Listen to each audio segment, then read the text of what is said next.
Isang mapagpalang araw sa inyo mga kabos, Boss Jubin dito at welcome back sa ating channel.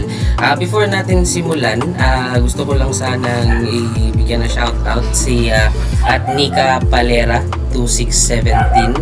Baka meron po kayo para sa Epson L380. Please help po, salamat, sana mapansin. Of course po, walang problema po. Ipopost ko na po ngayon ang resetter para sa Epson L380, L383 at L385, L485. At sana po please like and subscribe and post your comment kung gumana po ito sa inyo. At sana po at mas marami pang mag-subscribe sa atin at para lumago ang ating channel po. Thank you po. So ngayon po, kung ang inyong Epson L380, L383, L385 o L485 printer ay biglang huminto, may nagbi-blink na red lights at may lumabas na error sa inyong screen na printer's ink pad is at the end of its service life. Ngayon nasa tamang video kayo, kaya hindi nyo kailangan itapon yan o magbayad ng mahal sa technician. Sa video na ito, ituturo ko sa inyo kung paano ito i-reset ng mabilis at libre gamit lang inyong computer. Ang kailangan nyo lang gawin ay i-download ang ating all-in-one Epson resetter. Hindi siya all-in-one pero Epson L380, 383, L385 at L485 resetter tool na nasa description box sa ibaba.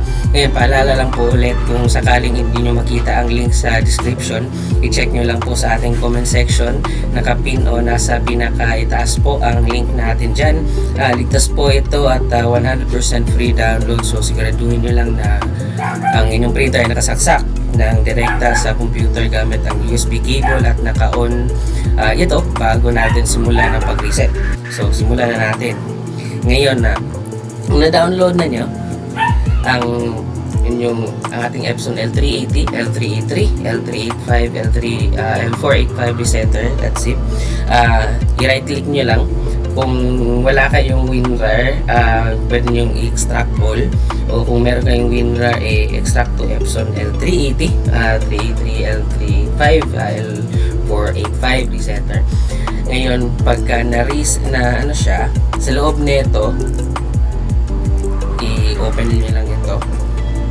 Okay, iba ito guys, kasi mga kabos, kasi ito, usually sa mga resetter natin may mga password, so mga ibang mga nagbibigay ng password, pero ngayon kinakrak lang natin. So nangyayari ngayon is meron siyang dalawang adjustment program.exe, adjustment program L380.exe. Wag nyo itong i-run. Ang i-run ninyo is itong run-me.exe. Ang gagawin nyo lang ay, para hindi na siya ma-block ng antivirus, i-right click nyo lang tsaka run as administrator. Okay, so run as administrator, lalabas na ito mga kabos, pero huwag kayong mag-alala, i-click nyo lang OK. Pag click nyo lang OK, lalabas na ang Epson adjustment program natin. Ngayon, tandaan nyo, huwag kayong mag-alala pag lumabas yung registered version na sasabi niya, click nyo lang ang OK, itong run-me.exe. So ngayon, nakabukas na itong Epson adjustment program natin. Una, i-click natin itong select button. Ngayon, sa select button natin, yung piliin nyo lang ang model name. So meron po tayong L380, 383, L385 at saka L485. So for example, ang L380 ang gagamitin natin, click natin ang OK. Ngayon, pagkatapos natin i-click yung OK, i-click natin ang particular adjustment mode. Ngayon, pagka-click natin ng particular adjustment mode, lalabas itong mahabang listahan na to. Tapos punta kayo ng maintenance section, click nyo ang waste ink pad counter. Okay, pagkatapos nyo i-click yung waste ink pad counter, click nyo OK, at saka lalabas itong susunod na screen na to. Ngayon, i-check nyo ang check mark sa kabilang sa gilid ng main pad counter, at saka i-click nyo muna check. So So, pag click nyo ng check, lalabas dito sa percentage yung ilan ang percentage na nasa in-pad counter nyo. Kung 100% na siya, lalabas talaga ang error na yun. Ngayon, lalabas ang error message na ito, communication error, error code 2000010 kung ang printer ay hindi nakasaksak. Ngayon na wala akong printer na Epson L380, tsaka hindi ako nakasaksak, so hindi talaga niya ma-detect ang printer. So kung sa inyo nakasaksak yung printer tsaka hindi niya ma-detect, lumalabas ang error na to, gagawin niyo lang is tanggalin niyo yung USB cable sa laptop o sa computer niyo, tapos sasaksak niyo ulit para ma-detect niya. So click niyo lang OK, tapos click niyo lang ang check. Ngayon, para ma-reset ito, siguraduhin natin na naka-check yung main pad counter. Click natin yung initialize.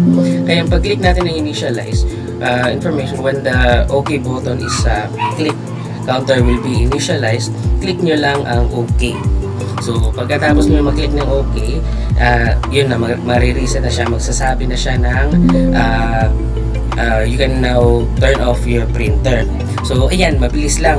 So pag lumabas na yung pop-up na nagsasabing please turn off your printer, sa part na ito, wag nyo muna i-click ang OK. Ang gagawin nyo muna ngayon ay lumapit kayo sa printer at pindutin ang mismong power button para matay ito na tuluyan. At kung patay na ang yung printer, balikan nyo ang computer at i-click na itong OK button sa screen. Ngayon pagkatapos nyan, pwede nyo nang muling i-on o buhayin ang inyong printer. Mapapansin nyo na normal na ulit ang takbo nito, wala nang nagbi-blink na pulang ilaw at steady na ang power light nya. Ibig sabihin, tagumpay ang pag-reset natin. Ganoon lang po kadali at kabilis mag-reset na inyong Epson printer. Muli, ang link ay nasa description o sa pin comment section natin. Kung nakatulong sa inyo ang simpleng screen tutorial nito, paki-like naman ang ating video at thank you po sa nag-post ng request.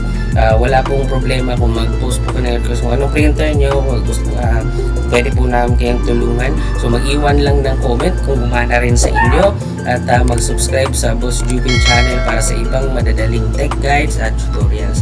Maraming salamat po at magkita-kita tayo sa susunod nating video. Maraming salamat po.